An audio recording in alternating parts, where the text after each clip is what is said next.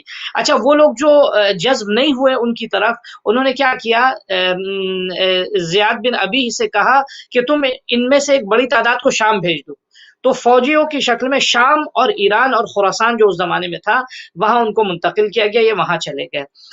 اب جو رہنے والی تعداد تھی وہاں تقریباً یعنی 60 ہجری میں اگر ہم مان لیں، 60 ہجری میں آبادی پورے کوفے کی اگر آپ مان لیں، پورے کوفے کی آبادی اگر مثلا 1,40,000 اگر بچی یا 1 لاکھ کے آس پاس بچی، کہ جس میں سے فوجیوں کی تعداد میں ایک بڑی تعداد شام چلی گئی تھی اور کچھ 30,000 کے آس پاس جو ہے وہ کربلا آئی، اور جنرل پبلک کی تعداد اگر ہم 80,000 مانتے ہیں تو ان 80,000 میں جناب مسلم کے ہاتھ بیعت کرنے والوں کی تعداد کتنی تھی؟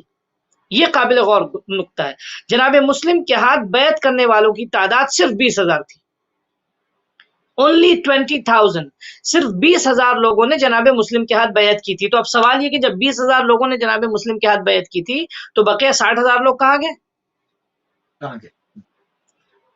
کہاں کے 60,000 لوگ؟ ابھی میں مکہ اور مدینہ ان سب جگہوں کی تو بات ہی نہیں کر رہا ہوں، میں صرف کوفے کی بات کر رہا ہوں۔ صرف امام باقر علیہ السلام کی روایت ہے، صرف 20,000 لوگوں نے، 12,000 لوگوں نے لیٹر لکھا تھا جناب مسلم کو، جس میں سے 12,000 میں قبیلوں کے سردار بھی تھے، تو یہ 8,000 کی جو تعداد ہے، بعض لوگوں نے 40,000 بھی کہا، ٹھیک ہے، لیکن پانچویں امام کی روایت کے مطابق 20,000 لوگوں نے جناب مسلم کے ہاتھ جو ہے بیعت کی تھی۔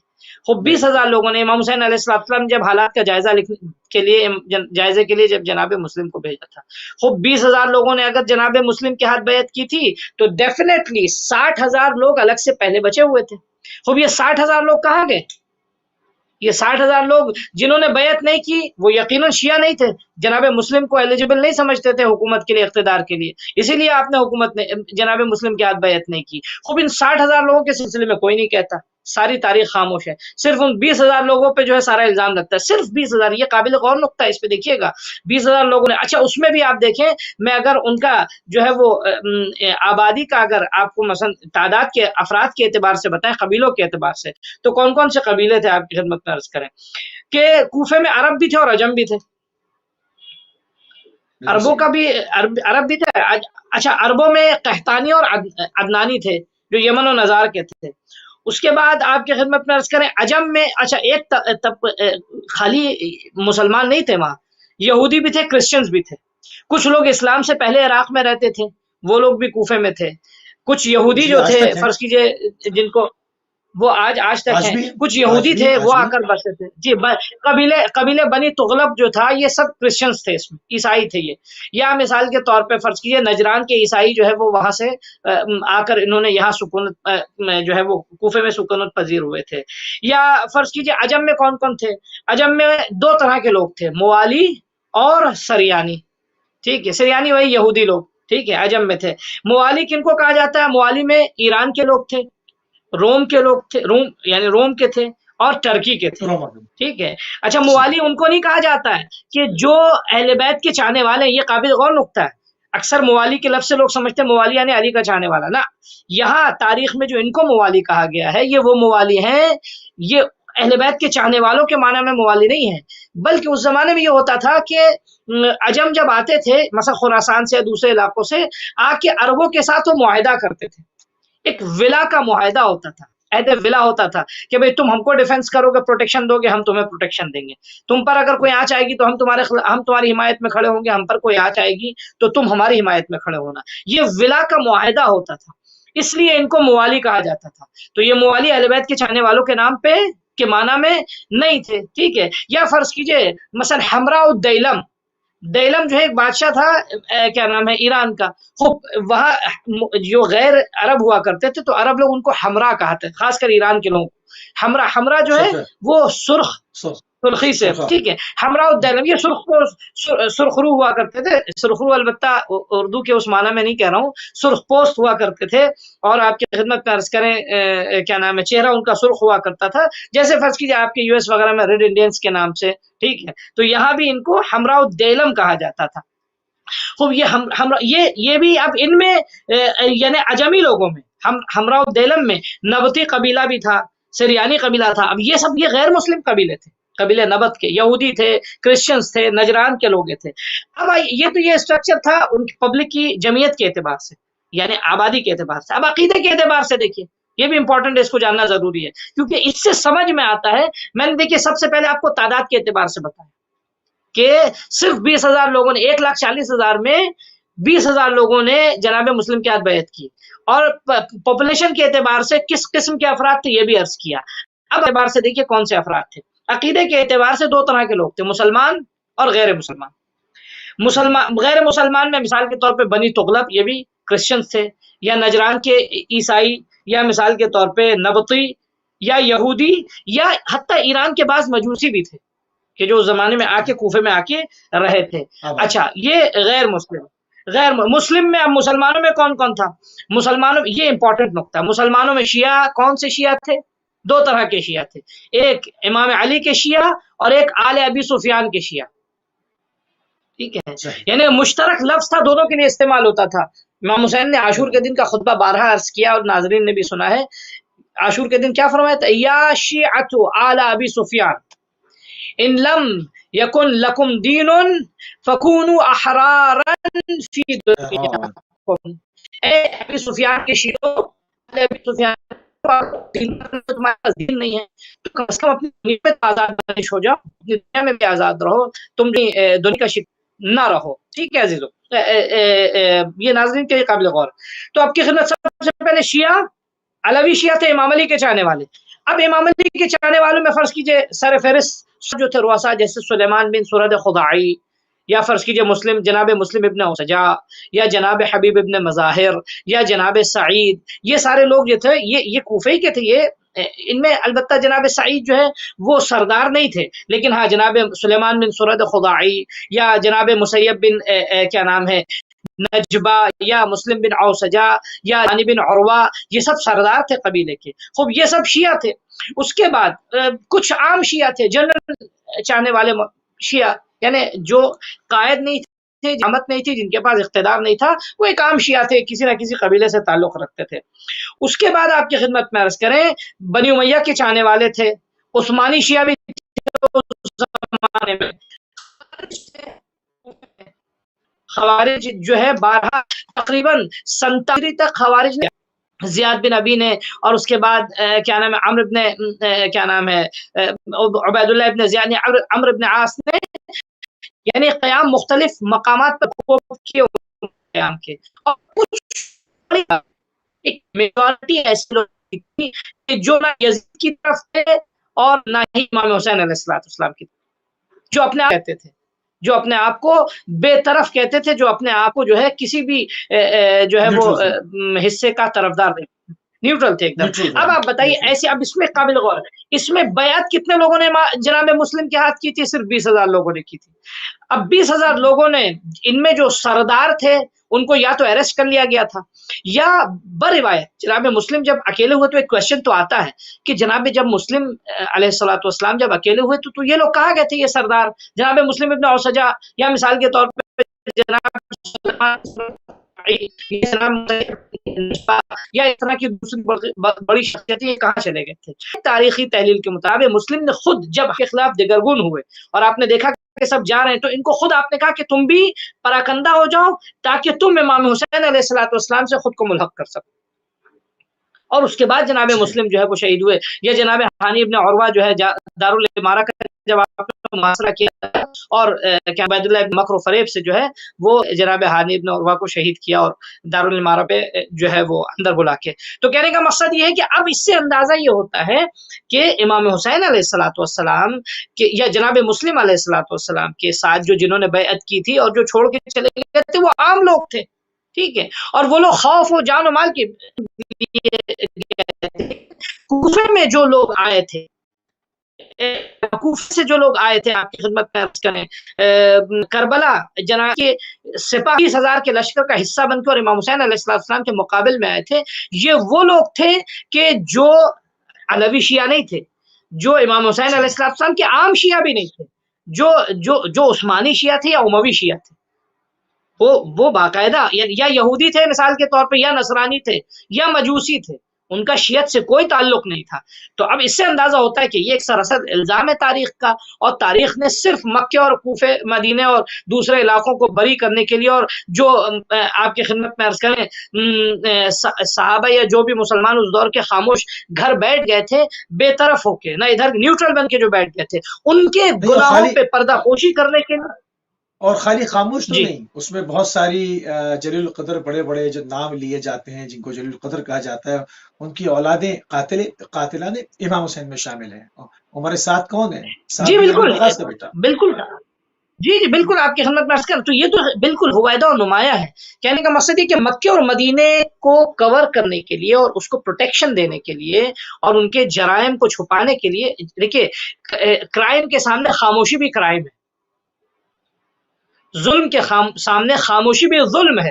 فرزند رسول جرم ہے۔ جو ہے محاصرے میں ہے، فرزند رسول محاصرے میں ہے، دین خطرے میں، اور یہ لوگ اپنی نماز روزہ بچانے کے چکر میں گھر میں بیٹھے ہوئے مدینے میں کہ نہیں ہم مدینے میں تقدس اپنا بچائے ہوئے۔ خوب ایسے تقدس کا کیا فائدہ کہ دین باقی نہ رہے اور تقدس آپ باقی رہے، اور ایسا ہوا۔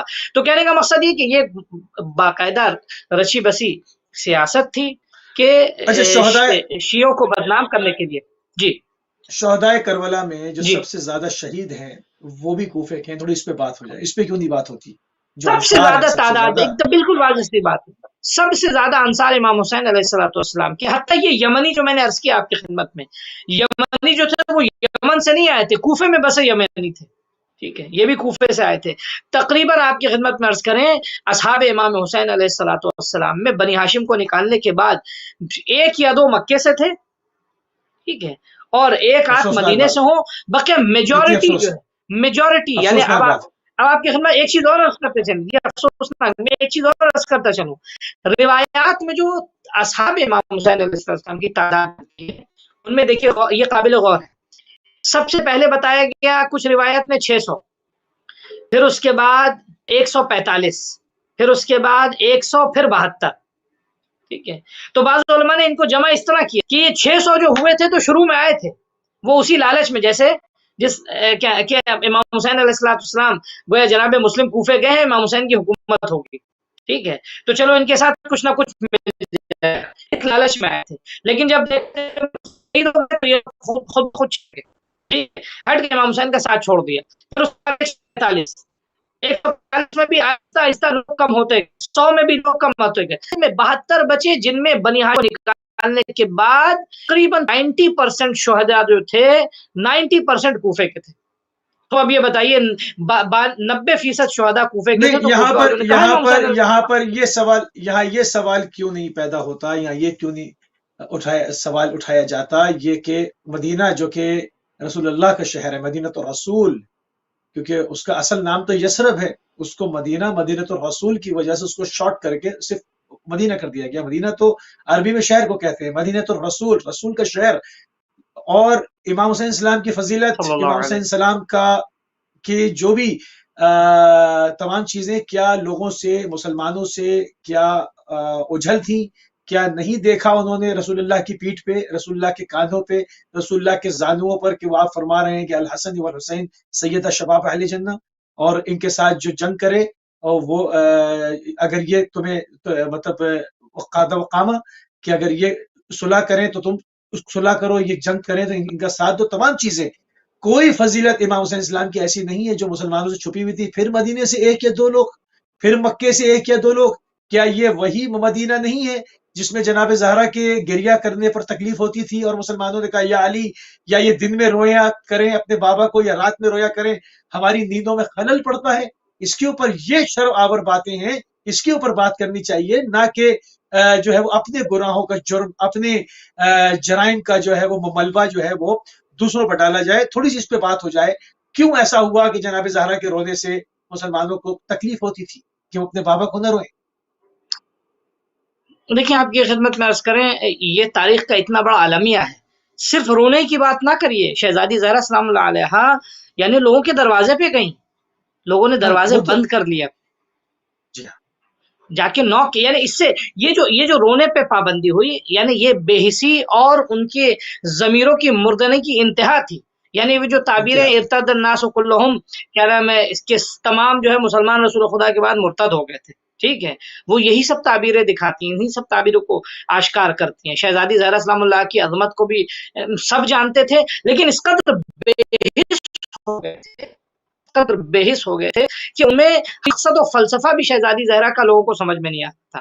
وہ یہ سمجھ رہے تھے کہ ایک عام بیٹی جیسے اپنے باپ پہ روتی ہے وہ اس لیے گریا کر رہی، جبکہ شہزادی زہرا سلام اللہ علیہ کا یہ گریا ایک پکار تھی، ظلم کے خلاف ایک آواز تھی.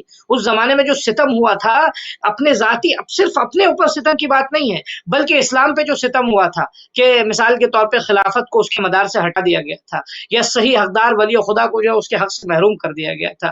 خوب شہزادی زہرا سلام اللہ علیہ کا اس کے خلاف آپ کا گریا تھا، اس کے خلاف آپ کا بکا تھا. تو یہ جو آوازیں اٹھی تھی کہ اے علی آپ کہہ دیجئے زہرا یا دن میں رویا کریں یا رات میں رویا کریں، ان کے رونے سے ہمیں تکلیف ہو رہی ہے، تو یہ عام رونے پہ یہ دراصل شہزادی زہرا کے قیام کے خلاف آواز تھی.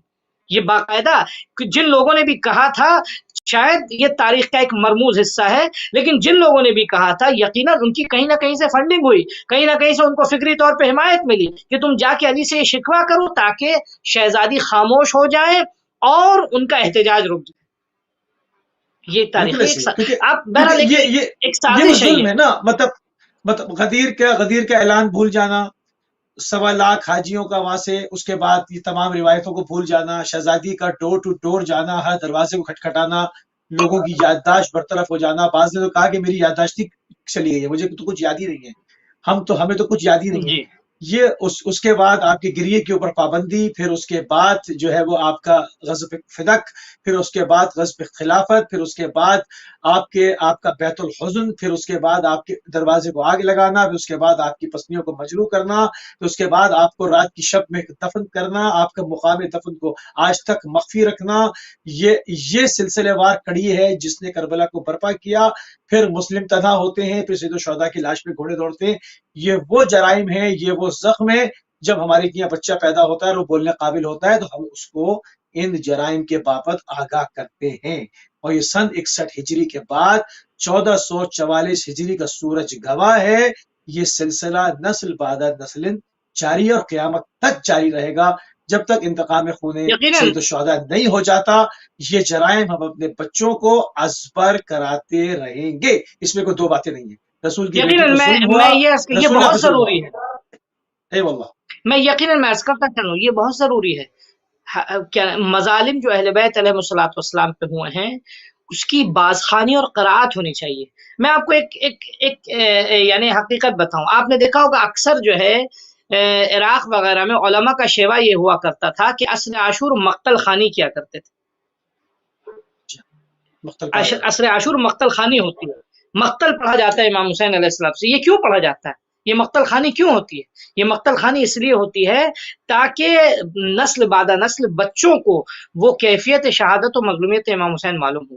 یہی مقتل خانی، یہی تاریخ کے یہ جو ہے سیاہ پہلو جو ہیں وہ بچوں کو ہمیں اپنی نسلوں کو بتانا ہوگا، اپنی اولادوں کو بتانا ہوگا، ہمیں اپنے جوانوں کو بتانا ہوگا کہ کل ایسا نہ ہو کہ وہ بھی ان کی مثال، وہ بھی نیوٹرل ہو جائے.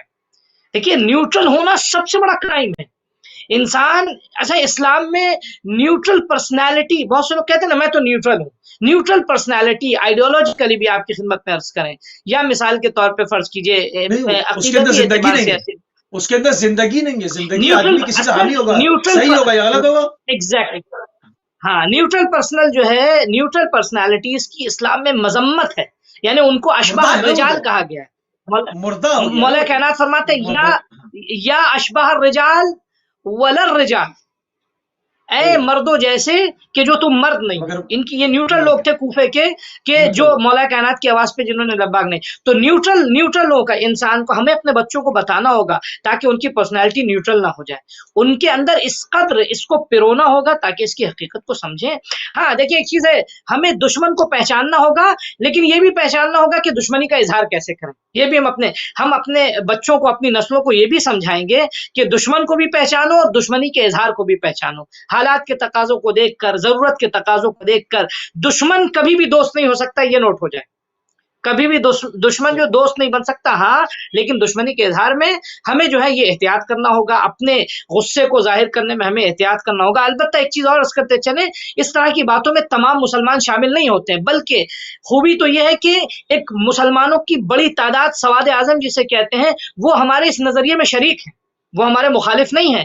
وہ ہرگز جو ہے مثال کے طور پہ اہل بیت کے اوپر ستم کرنے والوں کی تائید نہیں کرتے, وہ ہرگز جو ہے یزید کو اچھا نہیں کہتے, وہ ہرگز جو ہے مثلا بنی امیہ بنی عباس کے ستمگروں ظالموں کو اچھا نہیں کہتے ہیں. یہ چاہے وہ مولا کائنات کو چاہے اول نہ مانے لیکن اس حصے میں تاریخ کے وہ ہمارے شریک ہوتے ہیں.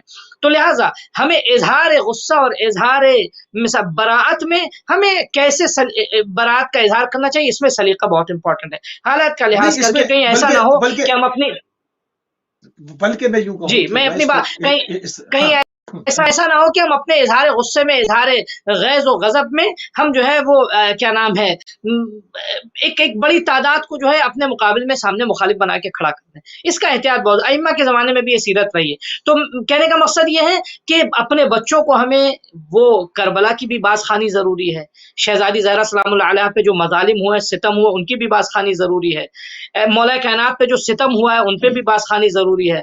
وہ لوگ جو مثال کے طور پہ جنہوں نے مولا کائنات کا ساتھ نہ دیا, چاہے انہوں نے معاویہ کا بھی ساتھ نہ دیا ہو, چاہے انہوں نے یزید کا بھی ساتھ نہ دیا ہو, لیکن ان کے بھی چہرے کو بے نقاب کرنا ہم پر فرض بنتا ہے, اور اپنے بچوں کو اپنی نسلوں کو ہم بتائیں تاکہ ہماری نسلیں جان سکیں کیا ریزن ہے. وہ جملہ میرے خطبہ فاطمیہ حفظ کرایا جاتا تھا پہلے سادات کے اندر, تو خصوصیت کے ساتھ بچوں کو سکھایا جاتا تھا. بنی ہاشم کے بچوں کو اگر میں غلط کہہ رہا ہوں تو آپ مجھے ٹوک دیں کہ یہ سادات کی ایک روایت تھی کہ اپنے بچوں کو خطبہ فاطمیہ ازبر کراتے تھے. خطبہ فاطمیہ پورا تشیع ہے, اس میں سب کچھ ہے کہ جناب زہرا کے ساتھ کیا ہوا. امام حسین سلام پہ آپ کی لاش پہ گھوڑے ایسے ہی نہیں دوڑ گئے, یہ وہ زنجیر ہے جو سقیفہ سے بنی, اس کے اندر کڑیاں بنتی چلی آئیں اور حد ہی ہو گئی کہ سید الشہداء کے سینے اقدس کو چور چور کر دیا گیا. ایک دن میں نہیں ہوا, اہل بیت کا تقدس ایک دن سے آنکھوں میں سے ختم نہیں ہو گیا, یہ دھیرے دھیرے رفتہ رفتہ یہ ساری چیزیں ہوئی.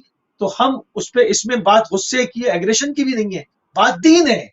دین ہے. اگر ہم اپنے بچوں کو دین دے رہے ہیں تو کیا دے رہے ہیں, ہم کیا دے رہے ہیں؟ نہیں یقیناً ضروری ہے. ہم بچوں کو سکھانا واجب ہے, ہم پہ فرض ہے. ہم بچوں کو بے بہرا نہیں کر سکتے ان سرمایوں سے. اسی سے ہم کو دین سمجھ میں آئے گا, اسی سے ولایت سمجھ میں آئے گی, اسی سے ہمیں مثال کے طور پہ کربلا سے گا, اسی سے ہم غدیر کو سمجھیں گے, اسی سے سقیفہ سمجھ میں آئے گی.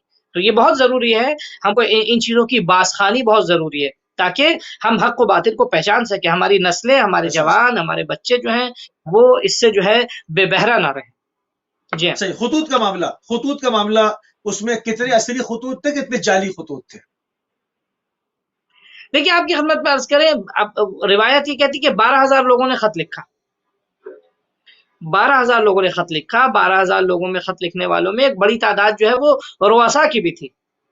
اور ان میں نے پرسوں کے پروگرام میں بھی میں نے عرض کیا تھا کہ کچھ لوگ امام حسین علیہ السلام کے پاس آئے تھے نصیحت کرنے تاکہ امام حسین علیہ السلام کو اس قیام سے روک سکیں, اس خوف کے ساتھ کہ کہیں اگر حسین جیت گئے تو اقتدار حسین کے ہاتھ میں آئے گا. لیکن جب امام حسین علیہ السلام نہ مانے تو کچھ لوگوں نے جو ہے وہ اپنے آپ کو چھپائے رکھا, مکے میں رہے, وہ جیسے 2 سرغنہ آپ مثال دی میں نے پچھلے ہفتے. لیکن کوفے کے لوگوں کو جب یہ احساس ہو گیا کہ امام حسین نکل چکے ہیں اور جو ہے وہ امام حسین کوفے کی طرف آنے والے ہیں, تو اب ان میں سے وہ لوگ کہ جو اقتدار کی لالچ کو, جن کو عہدہ چاہیے تھا, کہ جن کو امام حسین سے کوئی عقیدت نہیں تھی, جو امام حسین علیہ السلام کو حق بھی نہیں مانتے تھے, بس یہ تھا کہ فرزند رسول ہیں اتنا ہے, لیکن ان کی دنیا ان کے نفسوں پہ غالب تھی. ان کی دنیا ان کے دین پہ غالب تھی. خوب ان لوگوں نے جو ہے امام حسین علیہ السلام کو بھی خط لکھا تھا اور بڑی تعداد میں خط لکھا تھا, اور جناب مسلم کے پاس جو آئے 20,000 کی تعداد میں, تو آپ کی خدمت درج کریں 20,000 کی تعداد میں آنے والوں میں یہ ایک بڑی, یا 40,000 کی تعداد میں آنے والوں میں یہ ایک بڑی تعداد ان لوگوں کی تھی کہ جو جناب مسلم کے تحت آئے. انہوں نے جب دیکھا کہ جناب مسلم نے جو ہے دارالامارہ کا محاصرہ کر لیا, تو اب ان کو یہ یقین ہونے لگا کہ اب تو مسلم جیتنے والے ہیں, اور جو ہے عبید اللہ ابن زیاد جو ہے اور جو ہے وہ اس کو شکست ہونے والی ہے, اور مسلم کے ہاتھ میں حکومت آئے گی اور ہمیں کہیں نہ کہیں کرسی مل جائے گی. تو یہ سبب تھا کہ جو ان کے جناب مسلم کے گرد و پیش جو لوگ جمع ہوئے تھے, جو امام حسین کو خط لکھنے والے بھی لکھا کہ آپ آئیے, یہاں تو باغ جو ہے سب تو شاداب ہیں, ہرے بھرے ہیں, اور نہریں جو ہے وہ کیا نام ہے, جنہوں نے بیعت کی, کیونکہ جنہوں نے حقیقی بیعت کی وہ شہید بھی ہو گئے, وہ شہید ہو گئے, وہ قربان ہوئے, وہ انہوں نے اپنی جان دی, کربلا میں آئے, بقیہ سب پلٹ گئے. مثلا وہ کیا نا, یا تو وہ ضعیف الایمان لوگ تھے, ٹھیک ہے. اچھا جو میں ایک چیز اور عرض کرتا چلوں تاکہ کہیں ایسا نہ ہو کہ مثلا تاریخ کہ نہیں پھر بھی وہ تو تھے, لیکن جو ہٹ گیا اس وقت امام حسین علیہ السلام کی مدد سے, پھر وہ شیعہ باقی نہیں رہا, مگر یہ کہ بعد میں ایک بڑی تعداد توابین بنے.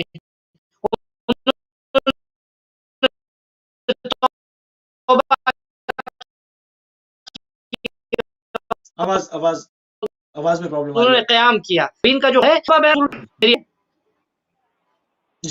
جی میری آواز آ رہی ہے؟ جی آپ کہیے. میں آپ کی خدمت میں توابین پہ اگر کوئی توابین کی طرف اگر کوئی انگلی اٹھاتا ہے, توابین کی طرف اگر کوئی انگلی اٹھاتا ہے, تو یہ حال جو ہے وہ مسلمانوں کے اوپر بھی انگلی اٹھتی ہے. جنگ احد میں مسلمان رسول خدا کو چھوڑ کے چلے گئے تھے, پھر بعد میں انہوں نے توبہ کی کہ نہیں کی, بعد میں انہوں نے اظہار ندامت کیا کہ نہیں, خوب اظہار ندامت کیا, اللہ نے ان کو معاف کیا. تو ایک تعداد میں جو عام لوگ تھے کہ جنہوں نے بعد میں توبہ کیا, اور توبہ کرنے کے بعد بنی امیہ کے خلاف قیام کیا, تو ٹھیک ہے توابین جب انہوں نے امام حسین کا ساتھ نہ دیا تو وہ مجرم تھے, اور اس وقت وہ شیعوں کے سب سے خارج ہو گئے تھے, کیونکہ شیعہ باقی اسی وقت شیعت پہ رہتا ہے کہ جب وہ امام وقت کی نصرت کرے, امام وقت کے ہاتھ بیعت کرے. اگر امام خود کہتے چلے جاؤ تب ان کے لیے چلا جانا جائز ہوتا ہے, اور اگر وہ امام وقت کی نصرت کے لیے نہ آئے, اگر امام وقت کی نصرت کے لیے نہ تیار ہو, تو وہ شیعہ نہیں ہے.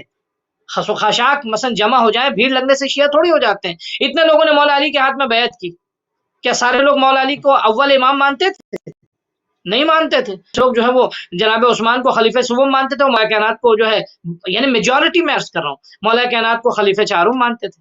خوب اب اسی طرح امام حسین علیہ السلام کے ہاتھ میں جو بیعت کی, یا جناب مسلم کے ہاتھ میں جن لوگوں نے بیعت کی, وہ لوگ آئے, خطوط لکھا تھا, لیکن ان میں سے جو لوگ عام جنرل پبلک تھی, اگر وہ پھر گئی امام حسین کی یا جناب مسلم کی نصرت سے, تو جیسے انسان پھرا امام وقت کی مدد سے, وہ شیعت کے دائرے سے خارج ہو گیا. یعنی اب یہ بھی عرض کرتا چلوں, یہ کوئی معمولی گناہ نہیں ہے کہ بعد میں توبہ کر کے, مثال کے طور پہ جس کو ہم کہیں, نہیں, یہ بہت بڑا گناہ تھا, یہ کوئی معمولی گناہ. اس وقت وہ شیعت سے خارج ہو گئے تھے, گویا جب انہوں نے توبہ کی اور دوبارہ قیام کیا تو اسے تجدید بیعت کہتے ہیں. جناب مختار کے ہاتھ انہوں نے بیعت کی, اور پھر سے جو ہے وہ گویا اپنی شیعت کو زندہ کیا. واللہ ان کی شیعت ختم ہو چکی تھی, ان کو نہیں کہہ سکتے ہم شیعہ, ہم ان کو شیعہ مان ہی نہیں سکتے.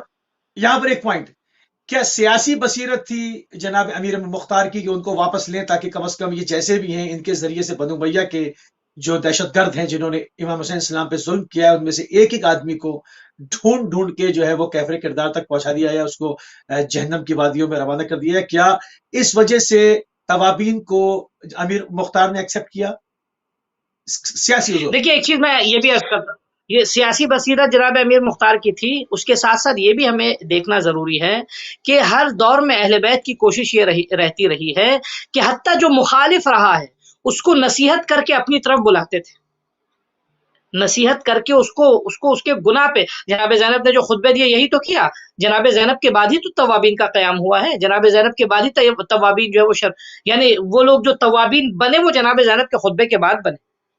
شرمندگی ہوئی, ذلت و خاری کا احساس ہوا, اپنے جرم کو محسوس کیا, پھر اس کے بعد توبہ کیا, توبہ کر کے پھر انہوں نے قیام کیا بنی امیہ کے خلاف. تو آپ کی خدمت میں عرض کریں, جناب مختار نے جو ان کو تیار کیا, تو ان کو اصل میں جناب زینب سلام اللہ علیہ نے پہلے ذلیل و خوار کیا, ان کو ان کے جرم اور ان کے گناہ کا جو ہے وہ احساس دلایا. جب ان کے گناہ اور جرم کا احساس ہوا ان کو, اس کے بعد جناب مختار نے جب دیکھا کہ ہاں اب ان میں وہ ظرفیت ہے، یہ باطل کے خلاف قیام کرنے کے لیے تیار ہیں، تب جناب مختار نے ان کو ساتھ لے کے جو قیام توابین اچھا کیا۔ کیا اگر امام یہی حسین جی السلام کے قتل سے بری ذمہ کوئی ہو سکتا ہے؟ اگر کوئی اٹھا کر یہ ملبہ شیعوں پہ ڈال رہا ہے کہ جی تو ہم سوال یہ کریں گے، تو ایک بڑی تعداد میں 3 گنا زیادہ آپ کیا کر رہے تھے؟ آپ روک لیتے؟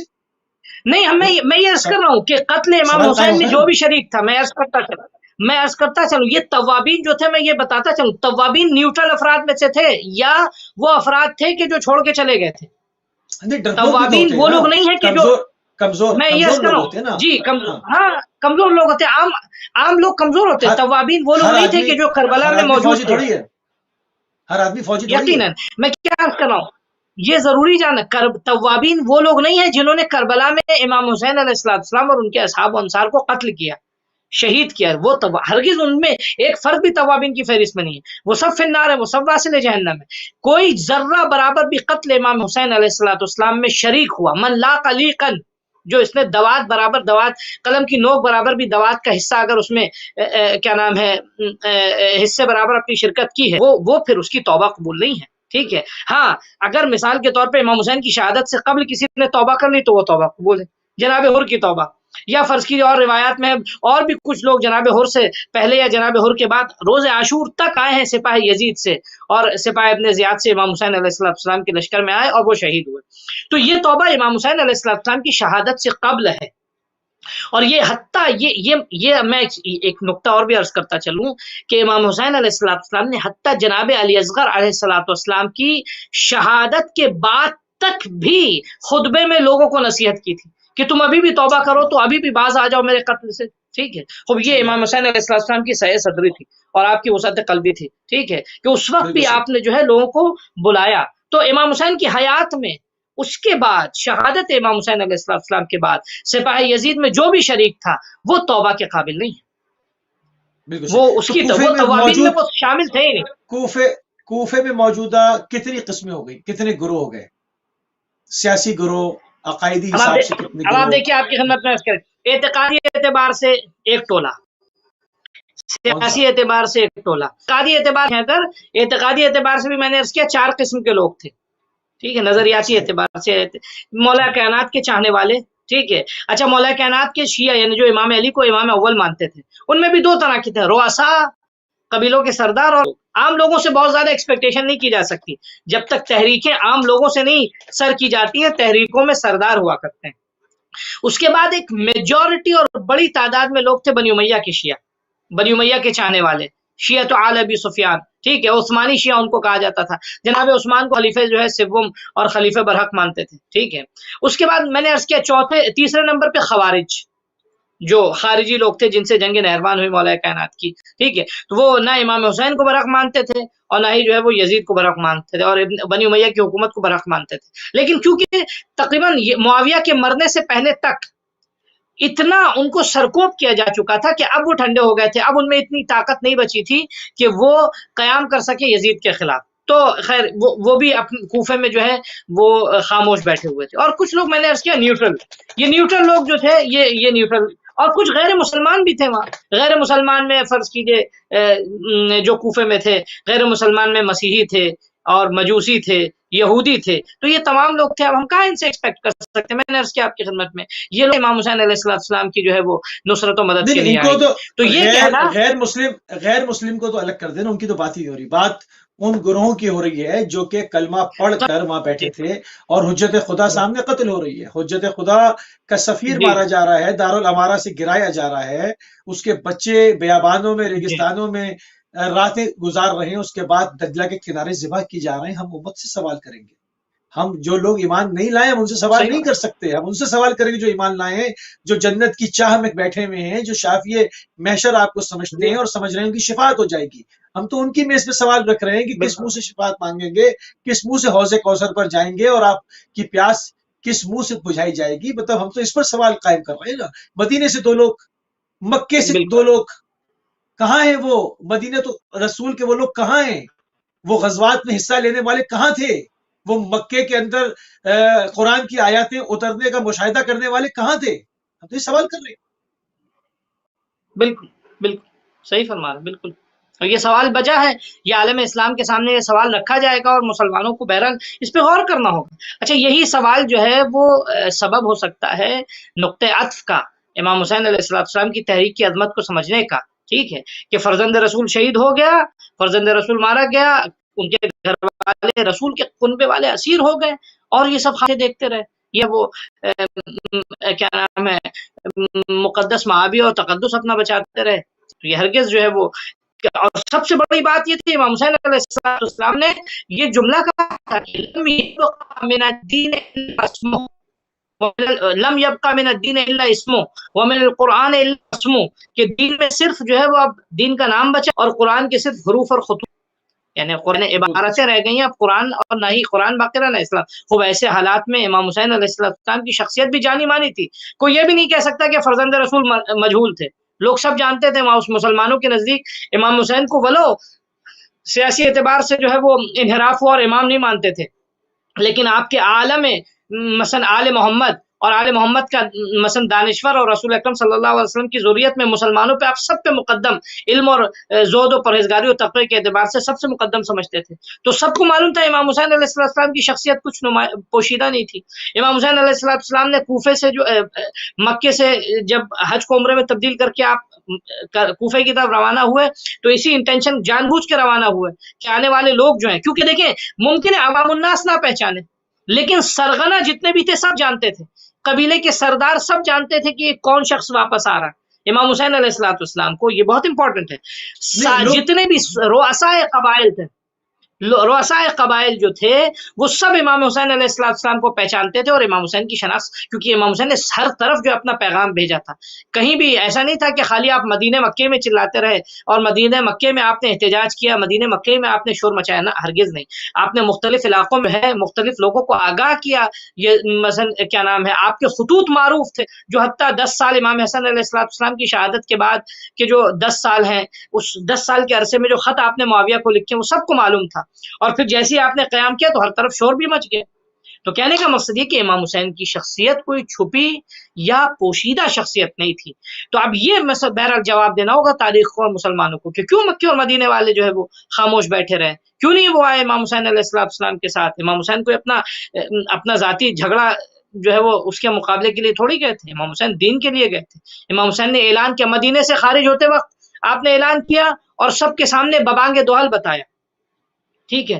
مکے میں بھی آپ نے متعدد مقامات پہ یعنی 6 مہینے کے عرصے میں قیام میں آپ نے خطبہ دے دے کے لوگوں کو بتایا میں نے کیوں قیام کیا۔ تو ایسے میں گویا اتمام حجت ہو چکی تھی، ایسے میں کوئی ایکسکیوز باقی نہیں تھا ان لوگوں کے لیے کہ جو لوگ وہاں مکے یا مدینے میں یا دیگر اسلامی ممالک میں، بلاد اسلام میں اپنے گھروں میں بیٹھے رہے اور نیوٹرل بنائے رہے اپنے آپ کو۔ میں نے عرض کیا نیوٹرل شخص جو ہے وہ مجرم ہے اسلام میں، یا حق کی طرف یا باطل کی طرف، یہ وسطی یا اشباہ، وہ امام علی کی تعبیر، یا اشباہ الرجال ولیس بالرجال، اے مردوں جیسے کہ جو مرد نہیں ہے، یہ کیفیت ہوتی ہے جو لوگ نیوٹرل رہتے ہیں، یا ادھر رہو یا ادھر رہو۔ دیکھیں یہ تو حقیقت ہے نا، جو کہ کہا جاتا ہے کہ جی آپ لوگ جو ہے وہ صحابہ کو نہیں مانتے، تو صحابہ کو تو پورے صحابہ کو تو کوئی بھی نہیں مانتا۔ صحابہ میں بھی 2 گروہ ہیں، آدھے مولا علی کے خیمے میں، آدھے مولا علی کے دشمن کے خیمے میں، آدھا امیر شام کے خیمے میں، تو آدھے امام حسین السلام کے ساتھ ان کی اولاد شہید ہو رہی ہے، آدھوں کی اولاد شہید کر رہی ہے، تو پورا تو کوئی بھی نہیں مانتا۔ خالی اب ہمیں جو ایک الزام دیا جائے، تو اگر حقیقت کی نگاہوں سے دیکھا جائے تو اصحاب رسول کے 2 گروہ ہیں، اور امت میں بھی ان 2 گروہوں کو علیحدہ علیحدہ مانا جاتا ہے۔ کہاں ابو ذر کا ذکر ہوتا ہے، کہاں مقداد کا ذکر ہوتا ہے، کہاں سلمان فارسی کا ذکر ہوتا ہے، ان کے اپنے بچوں کے نام ان کے نام پر نہیں رکھے جاتے۔ تو یہ میں دیکھیے واضح بات ہے نا، میں یہ بالکل واضح بات، میں ایک بات عرض کرتا چلوں، آپ دیکھیں کہ آپ کی خدمت میں عرض کریں کہ جو اصحاب صحیح معنوں میں رسول خدا صلی اللہ علیہ وآلہ وسلم کے عہد پر باقی رہے، ہم سب ان کا احترام کرتے ہیں، ہم سب ان کو مانتے ہیں، لیکن جو عہد رسول سے پھر گئے، جو عہد رسول کو چھوڑ دیا، ہم یقیناً بہرحال ہم کیا نام ہے تاریخ بھی، اچھا یہ جو تاریخ نے کیا کہ آپ اصحاب کے سلسلے میں کچھ نہ کہیے، یعنی وہ صحیح و غلط سب کے سلسلے میں آپ خاموش رہیے، وہ صرف اس لیے تھا کہ سیاہ پہلو کو تاریخ کے اس حصے کو چھپا سکیں، کیونکہ نہیں ہو سکتا، حقیقت ہے تاریخ کی، ایک بڑی تعداد تھی صحابہ کی کہ جو حق پہ باقی رہے، رسول خدا کے ساتھ رہے، مولا کائنات کے ساتھ رہے، ایک تعداد ٹھیک ہے، اور ایک تعداد تھی جو بعد میں منحرف ہوتی رہی، یا اور تیسری تعداد میں کر رہا ہوں، تیسری بڑی تعداد جو تھی وہ خاموش لوگوں کی، خاموش جو تھے وہ چپ رہے، انہوں نے کچھ نہ کہا، وہ نیوٹرل لوگ جو تھے۔ یہ کیسے ہو سکتا ہے کہ ایک شخص حرم رسول پہ حملہ کرے، حریم رسول پہ حملہ کرے اور ہم خاموش اور اس کے بارے میں خاموش رہ جائے؟ ہو نہیں سکتا، سوال پیدا نہیں ہوتا۔ بہت شکر گزار ہیں جی جی بالکل جناب عسکری صاحب قبلہ، کیونکہ آپ کی مجلس کا بھی وقت ہو گیا، آپ کو ابھی مشن حسینی میں آپ سرگرم ہیں ماشاءاللہ، ابھی آپ کو اور خدمت انجام دینی ہے، انتہائی مشکور ہیں، انتہائی ممنون ہیں جناب حجت اسلام والمسلمین آقا جناب مرزا عسکری حسین صاحب قبلہ کے ہندوستان سے ہمارے ساتھ شامل ہوئے۔ ناظرین، ہمارا موضوع